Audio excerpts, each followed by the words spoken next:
Есть такие дни, после которых ты либо ломаешься, либо меняешься. Ш... Что? Твою мать, где я? Кто ты нахрен такой? Ты наверняка не знаешь, кто я. Я вырежу всех, кто тебе дорог, и скормлю их останки костепсам. Нет. Сегодня ты узнаешь кое-что другое. Что? Нет! Развяжи меня!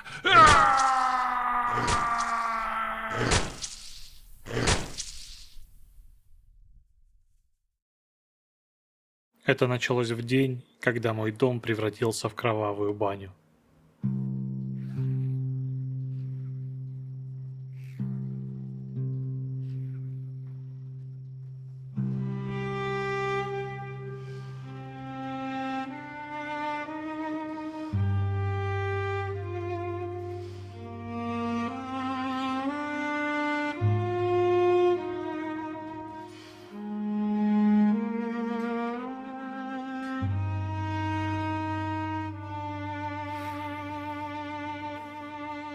Форпост утопал в крови. Генины черного дракона ворвались на территорию так, будто это было не поселение, а склад с добычей. По их действиям было видно, что убийство и рейдерство – их основное ремесло. Если поселение отказывалось платить дань, то опытные ниндзя превращали его в кладбище. Одни уже не поднимались, другие лежали без сознания, третьи могли лишь ползти, оставляя за собой кровавые следы. Мистер Голд очнулся избитым и изрезанным. Каждый шаг давался ему адской болью. В тот день он думал не о мести, а о том, как вытащить из этой передряги тех, кто еще дышит. Бессилие душило его сильнее, чем боль. Буквально на долю секунды генины отвлеклись, и этого хватило мистеру Голду, чтобы выскочить за территорию форпоста. Травмы не позволили ему далеко убежать. Быстрые ниндзя настигли его и отправили в нокаут. Но этого было достаточно, чтобы часть отряда тоже успела выйти за ворота. Придя в чувство, Голд сразу же направился к форпосту, чтобы оказать медицинскую помощь своим раненым товарищам. У него получилось подлатать Гриффина и отвлечь на себя часть генинов. Гриффин, в свою очередь, смог слегка подлатать других товарищей. Потиху-помалу, те, кто приходил в чувство, помогали другим, а затем уползали как можно дальше от форпоста, который кишел безжалостными ниндзя. Тех, кто не мог идти самостоятельно, тащили на своих плечах те, кто еще хоть как-то мог передвигаться на своих двух. В разгар этого ада мимо форпоста проходил патруль Святой Нации. Они шли строем, ровным и безупречным, и смотрели на бойню так же равнодушно, как на пыль под ногами. Но когда один из генинов напал на мистера Голда, облаченного в доспехи Святой Нации, паладины вмешались. Они оглушили ниндзя и перевязали раны мистера Голда, даже не обратив внимания на то, что у него экипирован протез. Хаос, удача или же маскировка. В пылу сражения даже фанатики могут ошибаться. Одолев несколько противников, обессиленный Голд был отправлен в очередной нокаут. Получив медицинскую помощь от Людки, он отправился в город, чтобы поискать помощи. В городе он увидел отряд наемников, но рана на ноге не позволила ему их догнать, чтобы побеседовать. Оставив протез на складе, он поковылял в трактир, в котором они обычно проводят досуг. Наемники, как и всегда, сидели там, будто война и смерть – просто фон для кружки дешевого алкоголя. Мне нужна охрана. Насколько? Настолько, сколько хватит денег. Деньги – это не власть. Это время, купленное у смерти. Без раздумий он оплатил услуги наемников, а те, в свою очередь, сразу же двинулись к форпосту.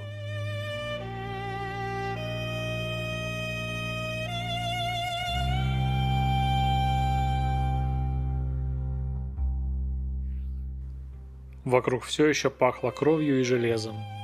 Генины все еще бродили по территории. Наемники отчаянно сражались. А мистер Голд, пользуясь шумихой вокруг, разоружал противников, которые находились в отключке. Маленькая тактика, которая сыграла большую роль.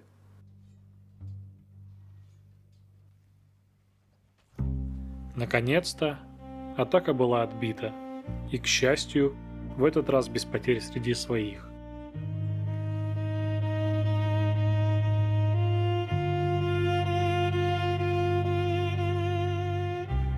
Когда резня наконец утихла, жизнь попыталась вернуться к прежнему ритму. Разрушенные стены и ворота были починены, отобранные катаны проданы в ближайшем городе. Каждый занимался тем, к чему привык больше всего.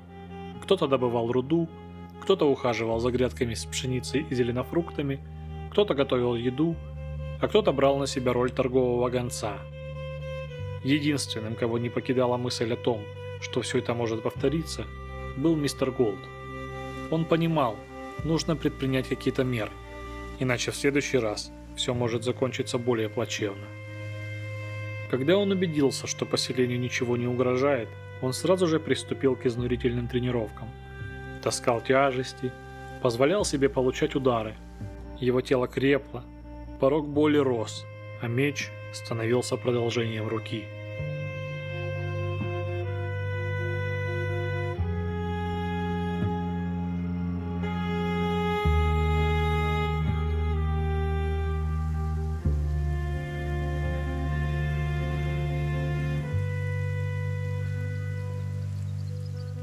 Человек не герой.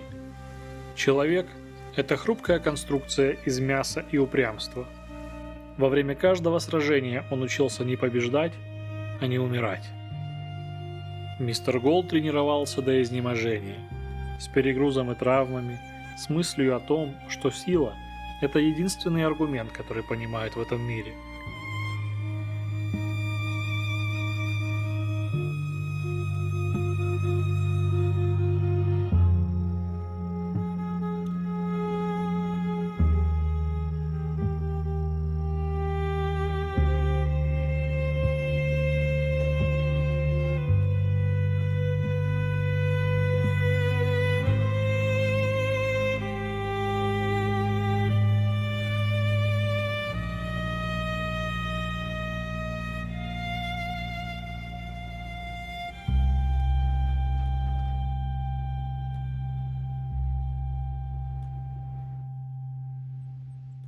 И стоило ему только об этом подумать, как судьба сыграла с ним злую шутку. Сперва на форпост вновь совершили нападение генины из клана ниндзя Черного Дракона. Пока поселенцы отбивали эту атаку, к форпосту прибыл отряд Святой Нации во главе со старшим паладином. По священному закону самого святого лорда Феникса, да светится имя его. Сим я удаляю нечистых паразитов, что вторглись на нашу священную землю. Паладины, на изготовку! Уничтожить их! Они ворвались на территорию форпоста так же, как ранее это сделали генины. Вот вам и философия власти. Ты всегда виноват. Вопрос лишь в том, кто сегодня назначен судьей.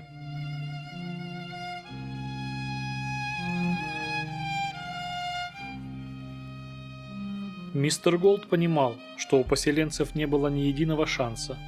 Оставалось надеяться только на то, что крестовый поход ограничится побоями, а не бойней. Сознательно надев протез, он выскочил наружу, отвлекая часть отряда на себя. Отбежав от форпоста, он попытался дать бой своим преследователям. Но опытные паладины очень быстро помогли ему ощутить разницу между желанием стать сильным и настоящей силой.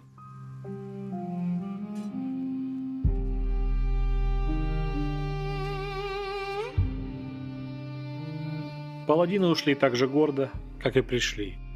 Пока жители форпоста зализывали свои раны, Голд витал в собственных раздумьях. И именно тогда, среди запаха крови, пыли и молитв, в нем впервые появилась не просто злость, а решение. Мир не станет справедливым, если ты будешь хорошим. А если справедливости нет, то остается только одно – расплата.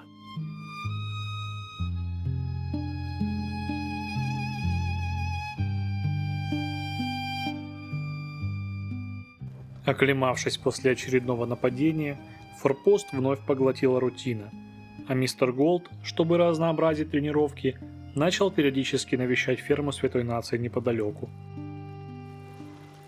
Он оттачивал скрытность и искусство бесшумного нокаута.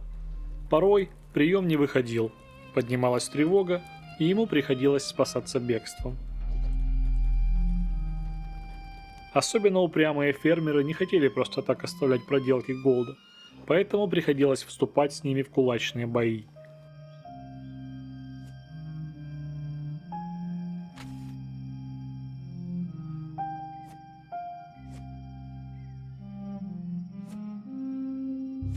После одной из таких вылазок он наткнулся на стаю голодных речных ящеров и вступил с ними в схватку. Любой боевой опыт, даже с не столь сильным противником, это тоже опыт. Впервые он прибегнул к тактическим уловкам, ждал атаки, отходил на короткую дистанцию и бил в ответ.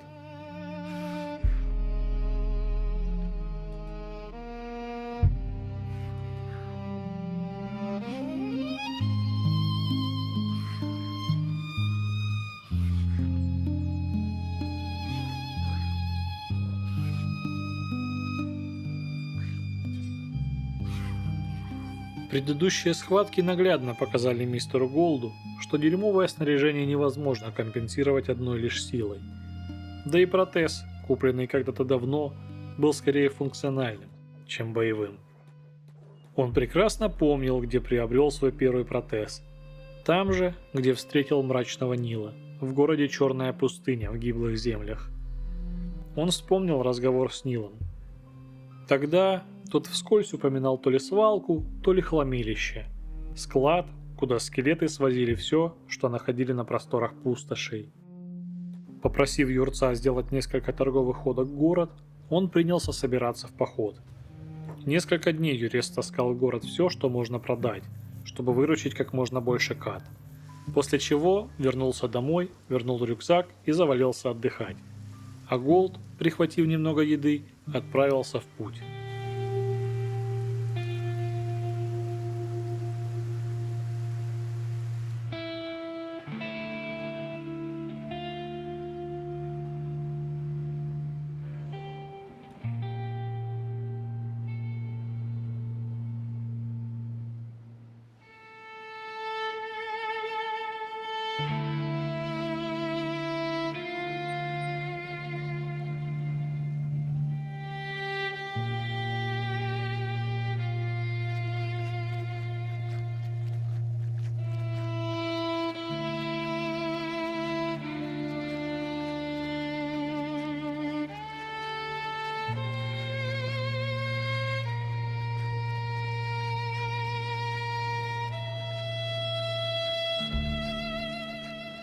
По прибытии в город он спросил местных, не знают ли они о неком хламилище. Один из скелетов молча указал направление. Мистер Голд отправился на разведку и обнаружил целую базу скелетов. Там его встретил скелет по имени Куин и заговорил так, будто люди – редкие гости этого мира. К нам зашел человек. Сколько же лет мы их уже не видели, а тут такая разруха, только посмотрите. Добро пожаловать, дорогой человек, и, пожалуйста, прости нам бардак, Даг собирает все, что блестит. Настоящий простофиля. Я думаю, его разум закоротило, когда он получил по голове еще в эпоху, еще давно, в общем. Старые журналы, обломки с давних крушений, камни забавной формы. У нас тут нет ничего особо полезного, но все-таки, разумеется, кому хлам, а кому сокровище. Итак, чем я могу тебе помочь? Я бы с радостью посмотрел на твои товары. Покажи, что у тебя есть. Ассортимент оружия был невообразимо богат. Но больше всего мистеру Голду приглянулся тяжелый меч, падающее солнце. Описание этого меча гласило следующее. Смехотворно-громоздкое оружие, иногда используемое скелетами. Для надлежащего обращения требуется как ловкость, так и сила. Широко известен как клинок самоубийц, потому что зачастую приводит своего обладателя к гибели. Из-за неудобства ли, или из-за безумной тяги бросаться на амбразуру, уточнений не значилось. Но внимательно изучив ассортимент, Голд остановил выбор именно на этом орудии. Отвалив за клинок кругленькую сумму, он покинул хламилище и отправился обратно в город. Там он нашел боевой протез. Продав старый, приобрел новый. И под проливным кислотным дождем, который постоянно идет в гиблых землях, отправился домой.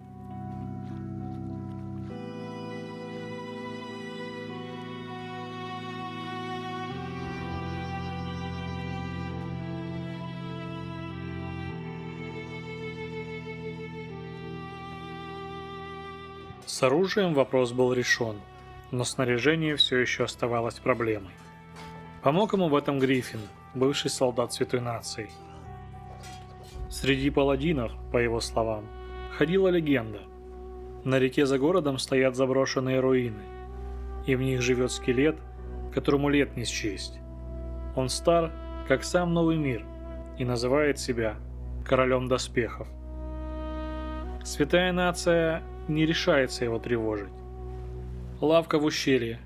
Осаждать неудобно. А осада и вовсе бессмысленна. Скелету не нужна пища. Все, на что они отважились, отправить отряд, который повредил здание. Воины сместили опорные балки, и строение перекосилось. Но сами они назад не вернулись. У Голда не было причин сомневаться в словах Гриффина. Он решил увидеть все собственными глазами.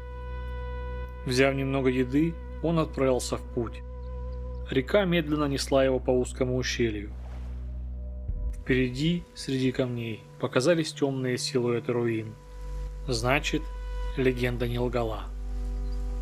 Когда он вошел в одно из перекошенных зданий, тишину вдруг разорвали ликующие возгласы местного обывателя. Король доспехов, король доспехов спасает жизни, одев в доспехи. Добро пожаловать, покупатель. Не желаешь ли ты обрести лучшие доспехи в мире? Лучшие? Могу ли я задать тебе несколько вопросов? Задавай свои вопросы о доспехах. Почему ты торгуешь здесь? В руинах, в реке? Чтобы продавать величайшие доспехи в развалинах мира. Я имею в виду конкретно в этом месте. Это же руины. Весь мир руины. Люди живут и начинают заново на руинах и развалинах павших цивилизаций. Я не вижу никаких отличий в своем собственном поведении. Но раньше это был город, верно? Я открыл этот магазин в городе Уловка во времена Второй империи. Это был процветающий торговый центр. Стабильность, порядок. Отличное место, чтобы начать заново и изготавливать величайшую броню в развалинах мира. Что с ним случилось? Дела Второй империи шли своим чередом. Как только все ушли, он начал ветшать. Но не король доспехов. Я хорошо о нем забочусь. Сколько же тебе лет? Скелетам невежливо задавать этот вопрос. Как распалась Вторая империя? Она как бы прогнила и развалилась. Душевное расстройство. Очень странно. Совсем не так, как Первая империя. Первая империя? А с ней что случилось? Понятно. Ладно, покажи свой ассортимент.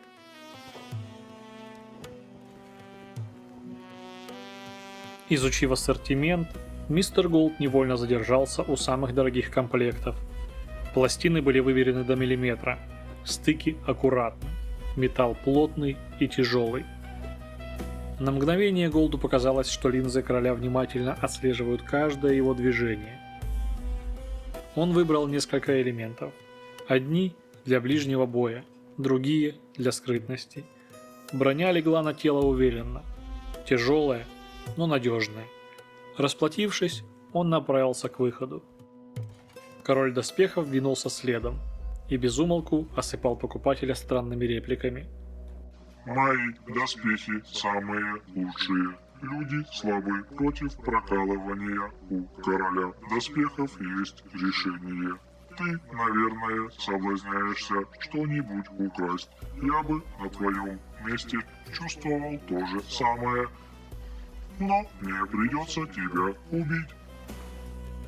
Не оборачиваясь, Голд покинул руины.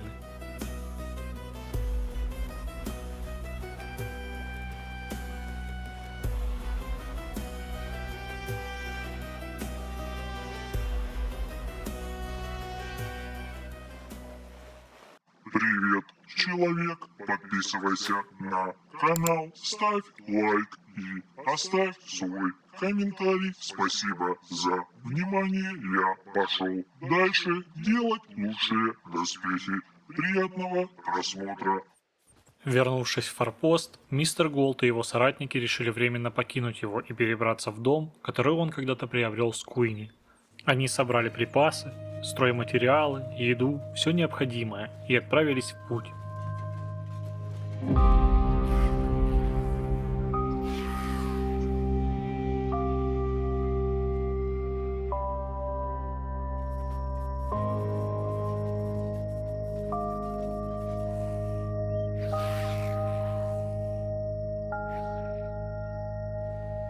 Дорога не была спокойной. Стаи голодных ящеров, отряды бандитов, часовые святой нации. В одном из горных перевалов они встретили наемников и без лишних раздумий наняли их. Иногда безопасность стоит дешевле, чем похороны.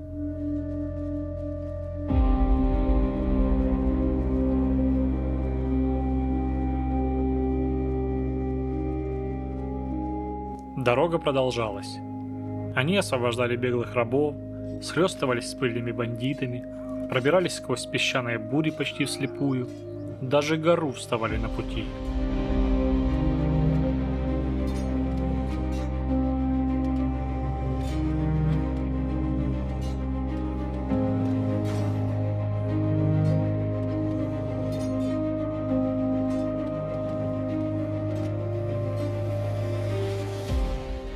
К Скуину отряд подошел измотанным, но живым. Стража сотни шеков осмотрела их на входе и пропустила внутрь.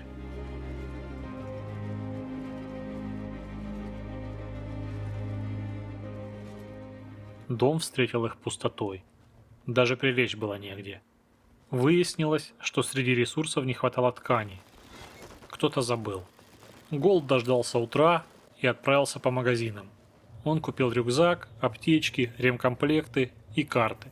Но ткани там не оказалось. Самым быстрым решением было одно – вернуться в форпост за ней в одиночку. Ему было важно испытать новое снаряжение, понять, на что он способен один.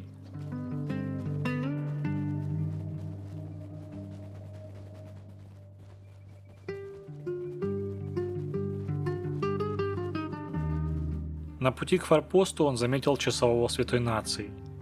Не прячась, облачился в лучшие доспехи и вышел навстречу.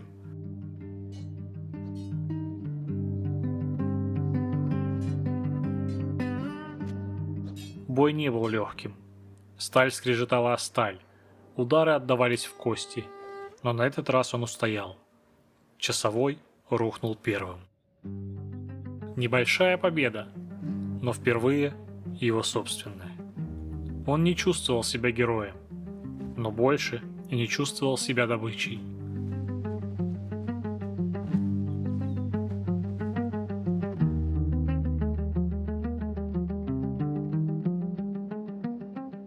В форпосте он быстро собрал ткань и другие припасы. намеренно нагрузил рюкзак сверх меры и под прикрытием наемников вернулся в Скуин.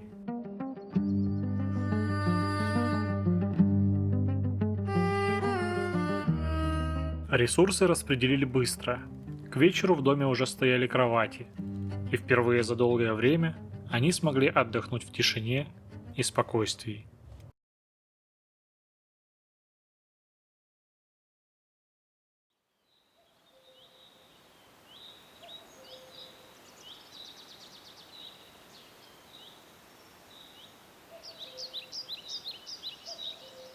Дальше я пойду один.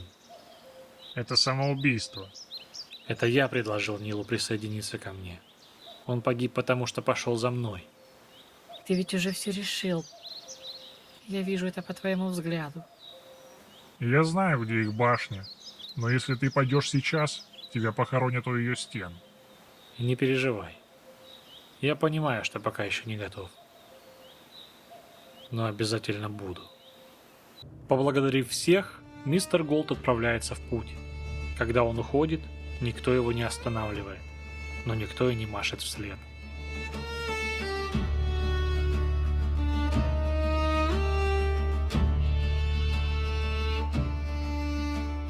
Во время странствий он пересекает горные хребты и добирается до пустыни, где выискивает отряды голодных бандитов и вступает с ними в схватку.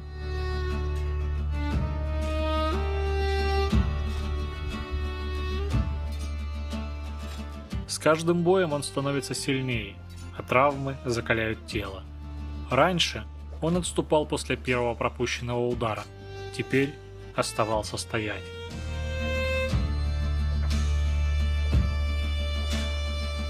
Однажды он поймал себя на том, что больше не чувствует страха перед голодными бандитами.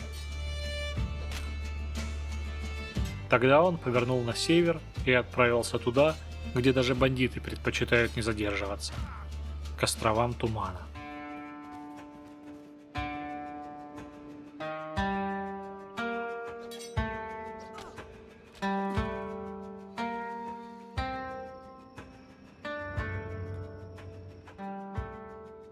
Туман встретил его молча. Первого туманника он заметил почти сразу, тот ринулся в атаку без предупреждения. Голд быстро расправился с ним и двинулся дальше. Затем появился второй. Потом еще один. Сначала все казалось управляемым. Противники были быстры, но предсказуемы. Он уже начал думать, что это подходящее место для закалки. Ошибка.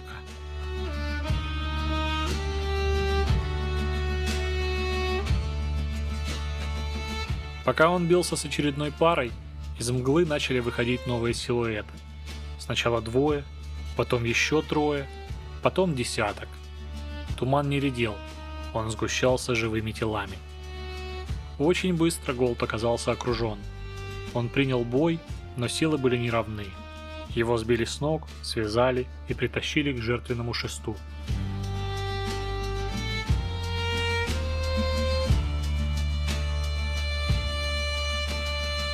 Металл доспехов скрипел, когда его поднимали.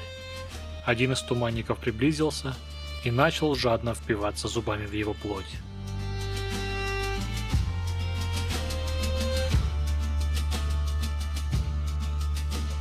Боль вернула ясность.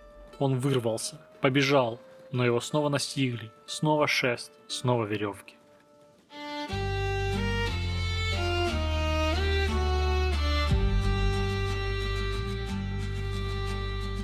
Когда надсмотрщики отвлеклись, он освободился во второй раз, перевязал раны и рванул, куда глаза глядят, лишь бы подальше от этого места.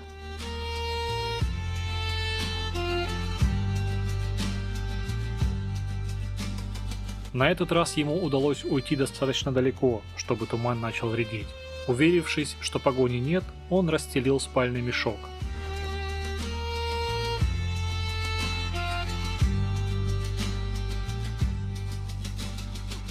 Спокойный отдых прервал отряд голодных бандитов.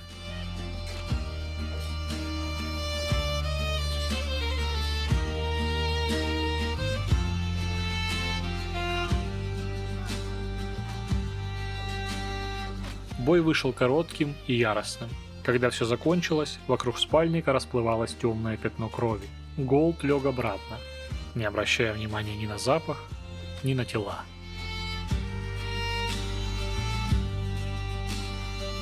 Оправившись, он снова направился вглубь туманных земель. Но на этот раз его внимание привлек город в самом сердце мглы – Безродный.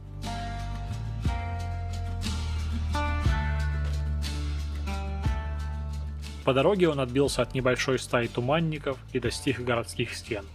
Вопреки ожиданиям, внутри оказалось немало людей. Эй, парень, недавно тут?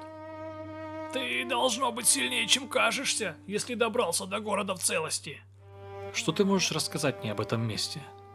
У людей нет привычки сюда наведываться. Если тебе повезло хотя бы добраться до Безродного, ты застреваешь в Безродном. Плюсы? В этом городе тебя никто не найдет. Это, конечно, если тебе есть от кого прятаться. В основном тут находятся изгои и бывшие рабы. И как здесь выживают те, кто все-таки сюда добрался? Есть советы? Если остаешься, веди себя тихо. Если уходишь, гиблых дворов вообще лучше избегать. Туман имеет свойство проглатывать путешественников, если можно так выразиться. То же самое можно сказать о пойме, что на севере. Это если выберешься из тумана, конечно. Люди, которые идут к пойме, не возвращаются они. Интересно у вас тут, однако. А денег-то можно здесь как-нибудь заработать? В данный момент нет. Работу расхватали. Возвращайся через пару месяцев. Понял. Спасибо за информацию. Удачи тебе. Без проблем. И добро пожаловать в Безродный. Последний оплот отверженных и обездоленных душ. После разговора со стражником, мистер Голд направился в ближайший паб. Он опустился на табурет, позволив себе редкую передышку. В Безродном никто не задавал лишних вопросов, и это было почти роскошью.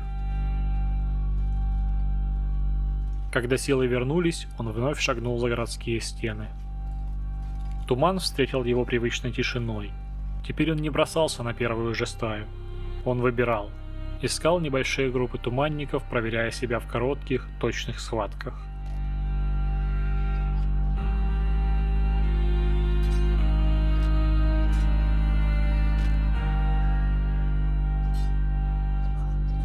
Бои стали короче, движения увереннее. Раны больше не выбивали его из ритма. Чем глубже он продвигался, тем чаще среди изломанных ландшафтов проступали следы прошлого. Ржавые конструкции, обвалившиеся стены, обрывки колючей проволоки. Так он и наткнулся на здание.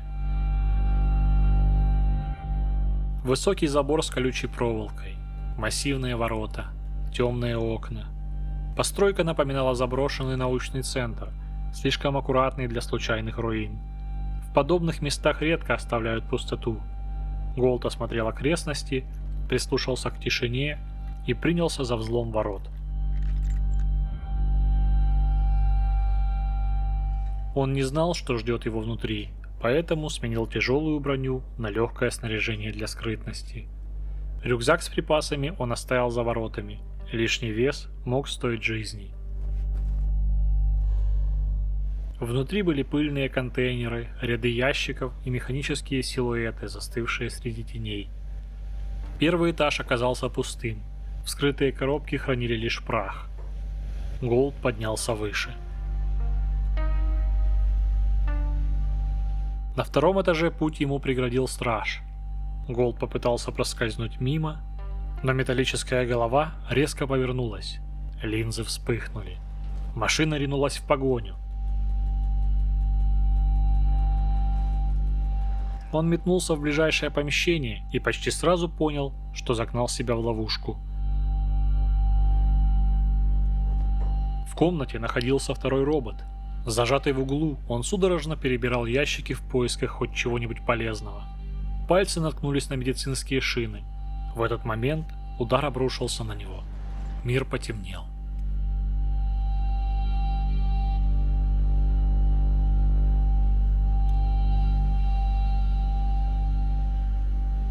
Когда он очнулся, роботов рядом не было. Видимо, система решила, что угроза устранена. Стиснув зубы, Голд перевязал раны, наложил шины и продолжил обыск. В одном из контейнеров он обнаружил древние научные книги и детали для механизмов. Он взял только самое ценное.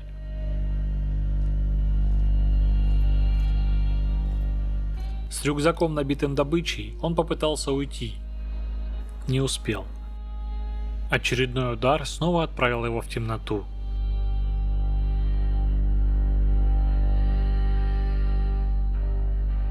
Второе пробуждение далось тяжелее. Кровь липла к одежде, ноги плохо слушались. Он уже не искал наживы, только выход. Этажом ниже его настигли сразу несколько стражей. Чудом устояв, он рванул к воротам и, выскочив наружу, захлопнул их за собой.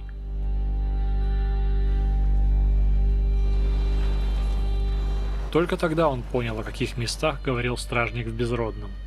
Это была древняя лаборатория, автономная, работавшая до сих пор.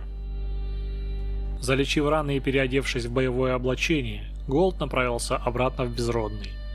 Он был истощен. Даже пара туманников сейчас представляла смертельную угрозу. Он надеялся избежать встречи, но туман не любит, когда на него надеются.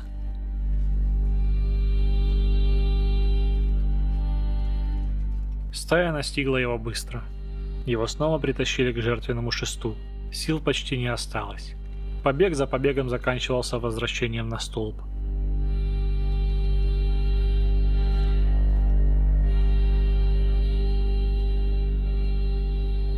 В какой-то момент его привязали рядом с другим пленником. Голд освободился первым. На секунду он колебался, потом развязал соседа. Они побежали вместе, туманники ринулись следом.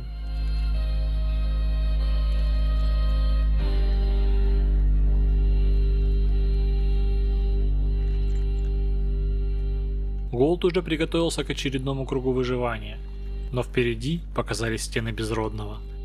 Стражи выбежали навстречу и приняли бой. Он выжил.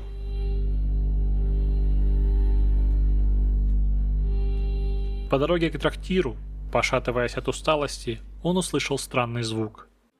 Бип. Бип. Бип. Бип. Бип. Бип. Привет, Бип? Как ты узнал мое имя? Просто ты сказал Бип без причины, и я решил, что ты, наверное, представился. Так-то и значит, что-то вроде гения. Да, так и есть. Я хочу стать сильным, стать мечником. Но мне нужен напарник. Или даже напарники. Как насчет того, чтобы стать напарниками? Я бы с радостью, но сейчас у меня другая дорога, и времени быть нянькой у меня нет. Я ущербный. Не гожусь для улья. Не гожусь для того, чтобы стать напарником. Но Бип не сдается. Бип сильный. Бип — это сокращенная биполярка? Бип. Бип. С тех пор, как я покинул Улей, я чувствую, что мой разум меняется. Как я думаю. Я чувствую себя свободным. Появляются мысли, которых раньше не бывало. Я хочу свободы. Но куда бы я ни шел, все пытается меня убить или догнать. Давай договоримся так. Если выживу, то мы еще обязательно встретимся. А ты постарайся поберечь себя и не влезай в неприятности. А теперь прости меня. Меня только что чуть не сожрали туманники, сразу после того, как меня отпинал какой-то огромный ржавый робот. Поэтому... Бип. Удачи тебе, Бип. Береги себя. Удачи тебе, человек. Бип. Продав один из процессорных модулей, Голд отказался от койки в трактире. Вместо этого он приобрел небольшую комнату в городе и поставил внутри кровать. Когда он рухнул на нее, тело дрожало от боли и истощения. Но на этот раз дверь можно было закрыть изнутри.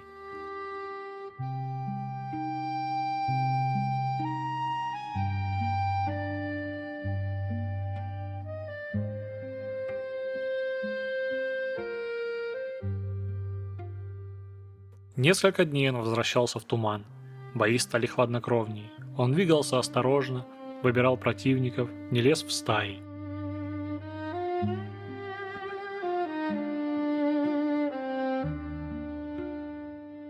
Но одна ошибка все равно могла стоить ему сознания.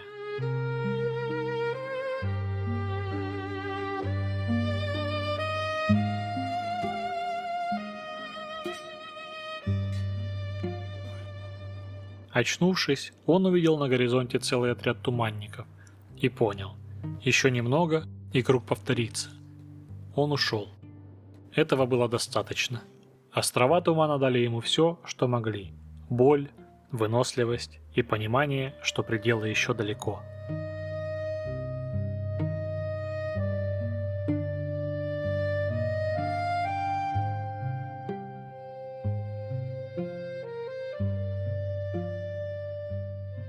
Вернувшись с Куин, дом встретил его тишиной и покоем.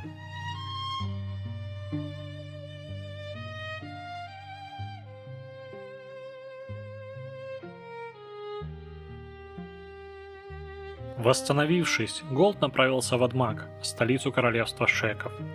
Если сила – единственный аргумент этого мира, то стоило посмотреть на тех, кто сделал ее религией. В зале он увидел ее, королеву Истату каменного голема, но вместо разговора получил лишь глухое рычание. Рядом стоял Баян. «У вас всегда так принято общаться с незнакомцами?» Королева Истата бережет свои силы для искусства боя, а не для искусства трепать губами. Для трепа здесь я. Что тебе нужно, чужеземец? И говори быстрее, у меня дел по горло. «Королева? Приношу свои извинения, Ваше Величество. Могу ли поговорить с ней? У меня к ней есть деловое предложение». Как обычно. Чужак, которому присуща нетерпимость. Я уже сказал тебе нет. Какое у незнакомца с ржавым мечом вообще может быть дело к могучей царице Шеков? Я хотел бы заключить союз. Союз, говоришь? Шекам не нужна благотворительная помощь. Им нужны настоящие воины. Шеки выигрывают свои битвы своим собственным мечом. Или не выигрывают их вовсе. Либо одно, либо другое. В королевстве Шеков союза не предлагаются кому попало. Как саке на болотах. Но я могу быть полезен. Я видел на доске объявлений. Берсерки терроризируют странников и ближайшие города. Я бы мог помочь уладить вам эту проблему. Ха-ха-ха! Никчемно! Ты думаешь, королеве нужно помогать разбираться с заблудшими сородичами? Пусть делают, что хотят. Это наша забота. Ты ведь тоже Шек. Но у тебя спилены рога. Что с ними случилось? Тебе действительно так уж важны мои рога, чужак? Мне просто интересно, как такой могучий воин потерял свои рога. Я их потерял, когда потерпел поражение. Проклятая традиция. Смерть — легкий путь, но я остаюсь здесь и принимаю последствия поражения. Вместо того, чтобы пресечь свой позор на корню. Я выбрал не предавать цели королевства ради корыстного сохранения чести. И именно поэтому я жив и исполняю свою задачу. Служу королеве Эстате, каменному голему. Иначе говоря, ты зассал. И вместо сохранения традиций решил просто спилить себе рога. Ведь, насколько я знаю, Шекам рога дороже яиц. Разговор окончен, чужак. Ты свободен, можешь идти. После беседы в Адмаге Голд покинул город с четким пониманием. Шеки не верят словам. Им нужны доказательства.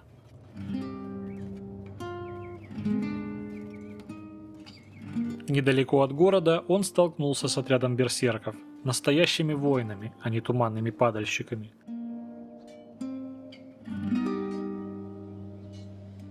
Их удары были тяжелыми, движения выверенными. Голд был вынужден отступить. Он усвоил простую истину. Туман закаляет тело, но только воины проверяют, выдержит ли закалка.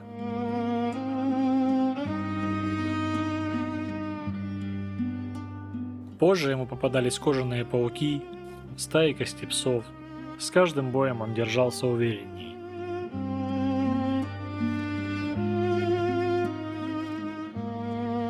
Одна из стай оказалась крупнее обычного, и в этот раз он не отступил.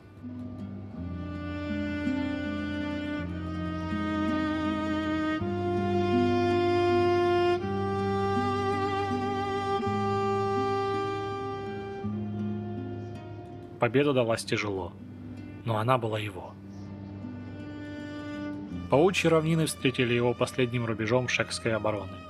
Солдаты выглядели измотанными и раздраженными. Они не были расположены к разговорам с чужеземцами. Голд сдал зубы кости псов в торговую лавку и позволил себе короткий отдых в баре.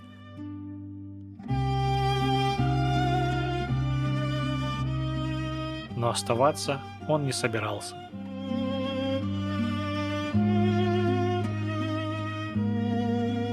Впервые за долгое время он увидел зеленые растения и воду. Эти места казались оторванными от мира, тихими, почти мирными.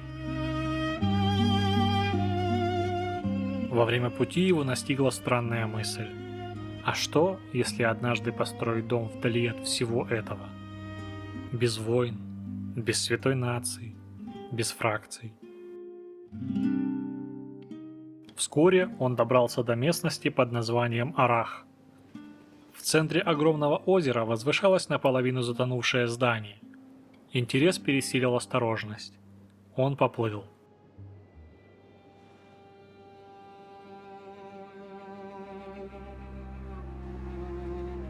Здание в озере оказалось пустым, но форма ограждений напоминала древние лаборатории. Возвращаясь к берегу, он увидел то, что заставило его замереть. Кожаные пауки двигались по суше и по воде. Их было слишком много. Одно неверное движение, и от него остались бы только кости. Он двигался медленно, осторожно, выжидая.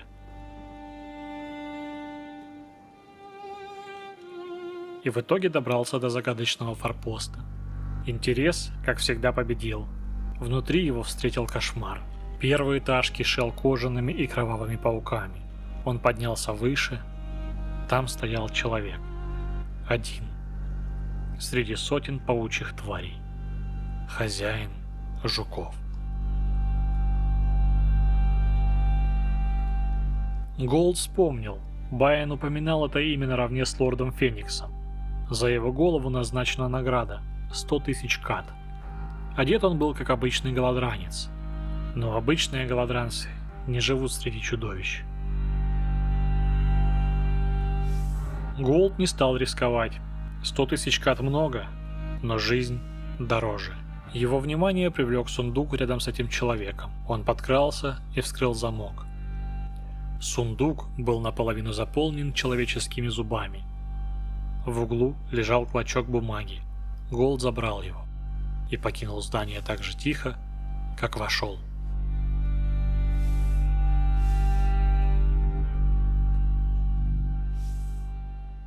Выбравшись из паучьей территории, он наткнулся на лагерь охотников. Ладский крот, на кой хер я на это согласилась? Что, прости? Что-то не так? Что-то не так?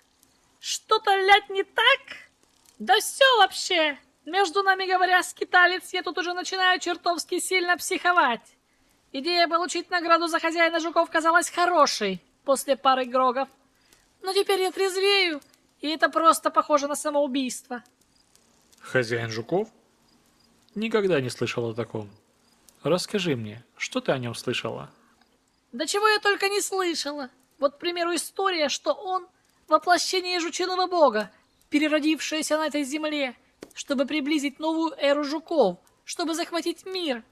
Ох, это, наверное, моя любимая. Знаешь что, давай просто вообще не будем об этом говорить. Да поможет нам Акран-повелитель, ибо все мы обречены. К диалогу подключился другой охотник. Тоже за головой хозяина Жукова хочешься, да? Полагаю, ты либо человек, которому нечего терять, либо человек, которому есть что получить. Ну а ты? Что ты здесь делаешь? И что ты знаешь о хозяине жуков? Я слышал только сказки, но все они неприятны. Лучше не думать о рассказнях для здоровья своей же психики. Меня волнует только одна вещь. Говорят, хозяин жуков владеет несметным богатством, самым большим мешком добра на всей земле. Для моего же выживания мне необходимо это сокровище. Они искали богатство. Они ждали легендарное сокровище. Он видел их сокровище. Что ж, желаю вам удачи.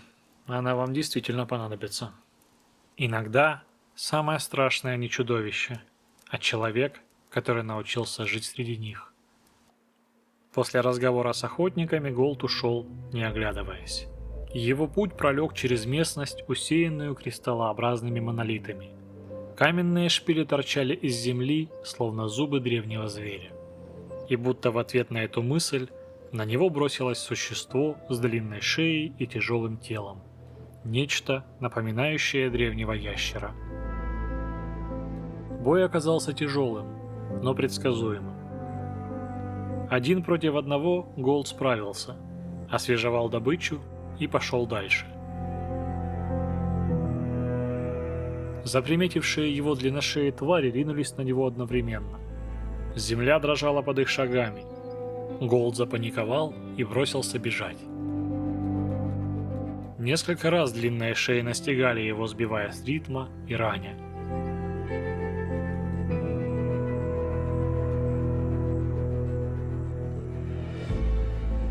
Преследование продолжалось до самой Паучьей долины. И именно там судьба вмешалась. На горизонте оказался отряд избранных Крала. Часть чудовищ переключилась на них, и Голд наконец-то смог разорвать дистанцию. Один из ящеров остался с ним. 1 на 1 все было проще. Зверь пал. Но едва он перевел дыхание, к нему приблизились сами избранные Крала. Шеки не были настроены благодарить. Их было 3. Первые удары Голд принял на броню, отвечая резкими контратаками. На мгновение ему показалось, что он выдержит, но вскоре стало ясно. Этот бой не о равенстве. Он начал отступать. На горизонте мелькнули силуэты кожаных пауков. Голд изменил направление. Шеки приняли новую угрозу и вступили в схватку с паучьей стаей. В хаосе боя избранные Крала пали. Голд же расправился с уцелевшими пауками и остался стоять один среди тел. Он собрал когти, шкуры, мясо и отправился в Скуин. На пути к городу он наткнулся на лагерь берсерков, разбитый среди руин. Ночь дала ему преимущество. Он вырубил нескольких воинов и обнаружил того, кого местные власти называли призраком. Шек-берсерк с наградой за голову. Голд не стал устраивать бой насмерть. Он оглушил его, связал и направился в Адмаг. В этот раз разговоров не потребовалось. Он сдал призрака властям и получил 10 000 кат. Это был не союз, но это было начало признания. Вернувшись в Скуин, Голд продал лишние ресурсы, наполнил бочку свежим мясом и позволил себе короткую паузу. Город жил своей жизнью. Когда-то и у него были простые разговоры. Когда-то рядом шел мрачный Нил. Ворчал, шутил, философствовал о бессмысленности бытия. И Голд помнил, чья в этом вина. Он стал быстрее, сильнее, расчетливее. Но каждый шаг к силе почему-то становился шагом дальше от того человека, который когда-то просто хотел выжить. Он проверил оружие, проверил броню, проверил протез и понял: больше откладывать нельзя. Оставалось только одно — пристанище генинов, ниндзя из клана Черного Дракона. Время платить по счетам приближалось. Дорога к башне была долгой и тихой. Ветер гулял по равнинам, поднимая пыль. Солнце медленно клонилось к горизонту. Голд шел без спешки. Он вспоминал тот день. Крики, Нила, лежащего на земле. Воспоминания больше не вызывали паники.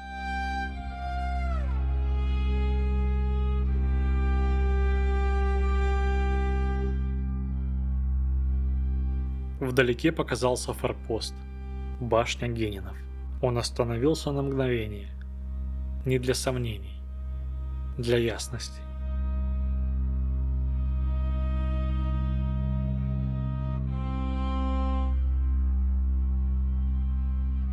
Если он уйдет отсюда живым, назад дороги уже не будет.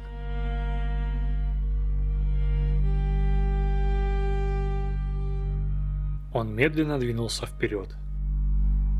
Тишина на секунду натянулась, как струна. «Димак! Я пришел за твоей головой!»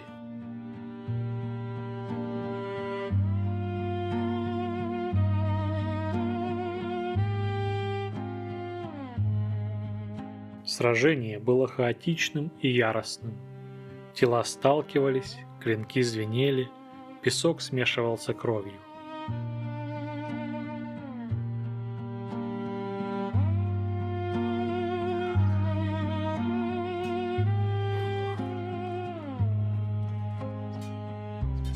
Бузан пал первым.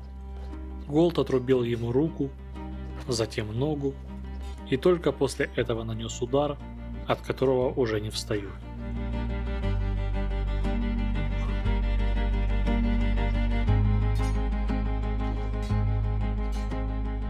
Он не чувствовал триумфа, только необходимость.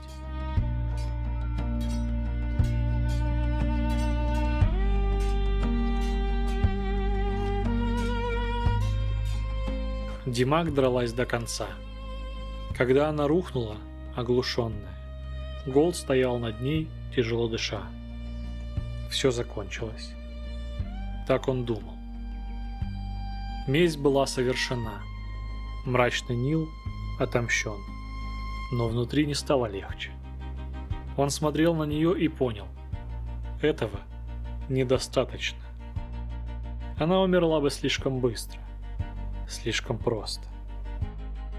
И тогда в его голове созрел план, расчетливый, жестокий. Он взвалил Димак на плечо и направился туда, куда не отправляется никто в здравом уме.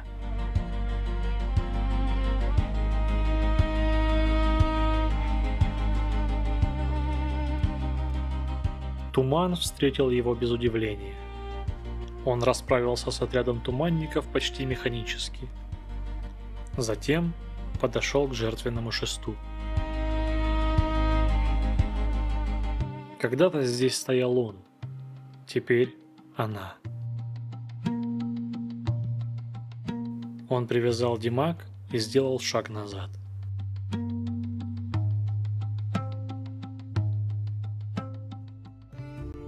Что? Твою мать, где я? Кто ты нахрен такой? Что тебе от меня надо? Ты наверняка не знаешь, кто я. Как и не знаешь имен других несчастных душ, которые стали жертвами твоих подопечных. Я не считаю трупы, но тебе я с радостью пересчитаю все кости, а потом найду всех, кто тебе дорог, и вырежу их, как гору, останки скормлю костепсам. Нет.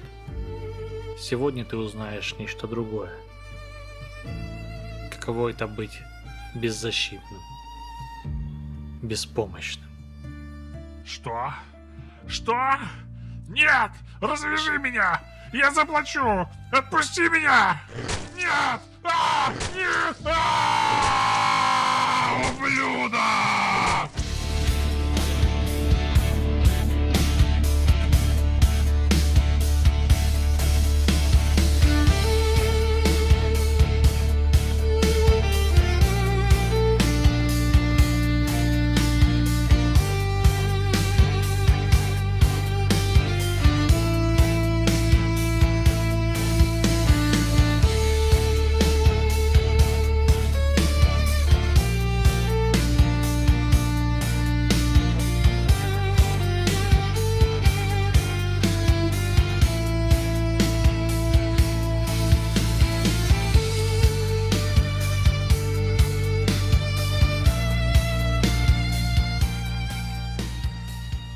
Когда от Димак не осталось ничего, кроме тишины, Голд развернулся и пошел прочь, с чувством выполненной мести и с той же пустотой внутри.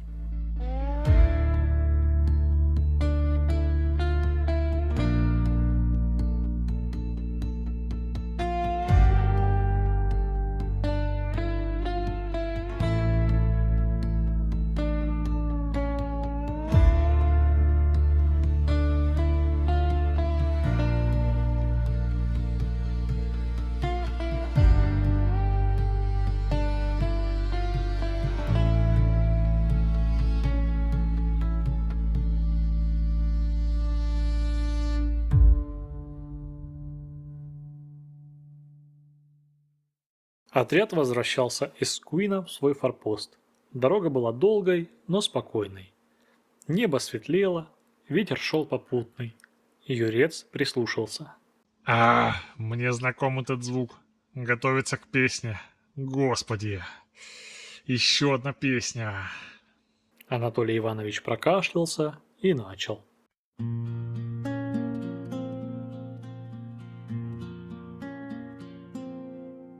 Гармофоя,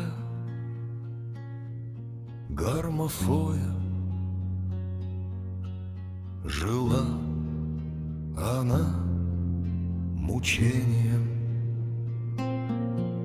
Приговор был в цепях возрождения томлением. Но однажды ее силой взял паладин. Как же гнусно и дала она мрачную темную клятву.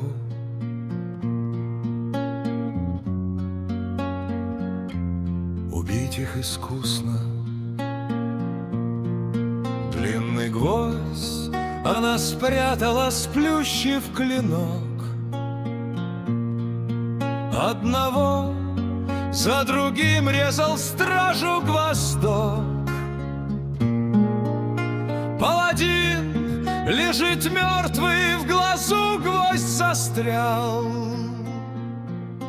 А на стене гармофоя некто кровью написал.